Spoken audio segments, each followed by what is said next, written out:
छोटे पर्दे से की शुरुआत, सोशल मीडिया पर मीम्स से मिली लोकप्रियता, कहलाए बॉलीवुड के संस्कारी बाबूजी। Welcome to the Cinemystic. आज हम बात करेंगे एक ऐसे कलाकार के बारे में जिन्होंने भारतीय सिनेमा के एक अनूठे चेहरे को प्रस्तुत किया है। हाँ, हम बात कर रहे हैं बॉलीवुड के संस्कारी बाबूजी आलोक नाथ के बारे में, जिनका आज जन्मदिन है।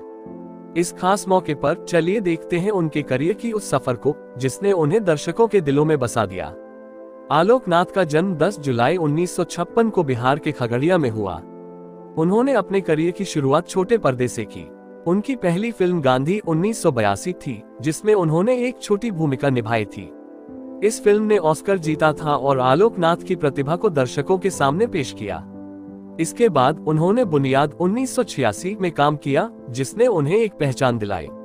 आलोक नाथ ने टेलीविजन में भी अपनी अलग पहचान बनाई। बुनियाद के बाद उन्होंने रिश्ते 1999, 2001, सपना बाबुल का, विदाई और यहाँ मैं घर घर खेली जैसे धारावाहिकों में काम किया, जो बहुत लोकप्रिय हुए। उनकी बहन विनीता मलिक भी एक प्रसिद्ध अभिनेत्री हैं, जो ये रिश्ता क्या कहलाता है में भैरवी का किरदार निभाती हैं। आलोक नाथ को उनकी फिल्मों में बाबूजी के रूप में पहचान मिली। हम आपके हैं कौन, विवाह और हम साथ साथ हैं जैसी फिल्मों में उनके किरदार नैतिकता और पारिवारिक मूल्यों को प्रस्तुत करते हैं। उनके किरदार न केवल मनोरंजन के लिए बल्कि नैतिकता और पारिवारिक मूल्यों को प्रतिष्ठापित करने के लिए भी प्रस्तुत हुए। उन्होंने अपने करियर में लगभग 500 फिल्मों में काम किया है। आलोक नाथ का सिनेमैटिक सफर न सिर्फ एक कलाकार के रूप में बल्कि एक प्रेरणा का भी है। उनकी सरलता, समर्पण और मेहनत नए कलाकारों के लिए एक मिसाल है। उन्होंने कंगनी 1987 में लीड रोल भी निभाया, लेकिन वह फिल्म बॉक्स ऑफिस पर सफल नहीं हो पाई।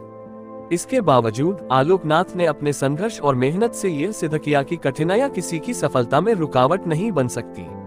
आलोक नाथ का करियर कई विवादों से भी घिरा रहा।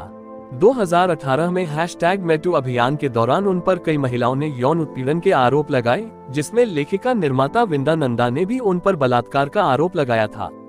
इसके बावजूद उनकी अदाकारी को दर्शकों ने हमेशा सराहा। आलोक नाथ ने हमेशा अपने काम को प्राथमिकता दी और इन विवादों के बावजूद अपने करियर को आगे बढ़ाया। दिसंबर 2013 में आलोक नाथ पर आधारित मीम्स सोशल मीडिया पर वायरल हो गए। इन मीम्स ने उन्हें एक नया लोकप्रियता दी और वे संस्कारी बाबूजी के नाम से प्रसिद्ध हो गए। आलोक नाथ ने खुद इन मीम्स को सराहा और कहा कि उन्हें यह मजेदार लगता है कि लोग उनके किरदारों को इस तरह से याद करते हैं। यह मीम्स आलोक नाथ की लोकप्रियता का एक नया अध्याय था। आलोक नाथ का विवाह 1987 में आशु सिंह से हुआ था। उनके 2 बच्चे हैं, बेटा शिवांग नाथ और बेटी जुनाई नाथ। आलोक नाथ का परिवार हमेशा उनके साथ खड़ा रहा है, चाहे वह उनके करियर की ऊंचाइयों पर हो या फिर उनके जीवन की कठिनाइयों में। आलोक नाथ को क्रिकेट देखना बहुत पसंद है। उनका पसंदीदा रंग लाल है और उनकी पसंदीदा फिल्म द गॉडफादर है। अपने फ्री समय में वे जूतों का संग्रह करते हैं और अपने पालतू कुत्तों के साथ समय बिताना पसंद करते हैं।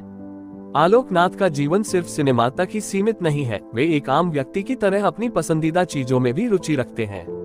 आलोक नाथ के जन्मदिन पर हम उन्हें उनके उत्कृष्ट अभिनय और सिनेमा में उनके अमूल्य योगदान के लिए सलामी अर्पित करते हैं। उनकी फिल्में और सीरियल्स हमें हमेशा मनोरंजित करती रहेंगी और हम उनके जीवन में और भी उच्चारण और सफलता की कामना करते हैं। आप सभी से निवेदन है कि इस खास मौके पर आप भी आलोक नाथ के योगदान को याद करें और उन्हें शुभकामनाएं भेजें।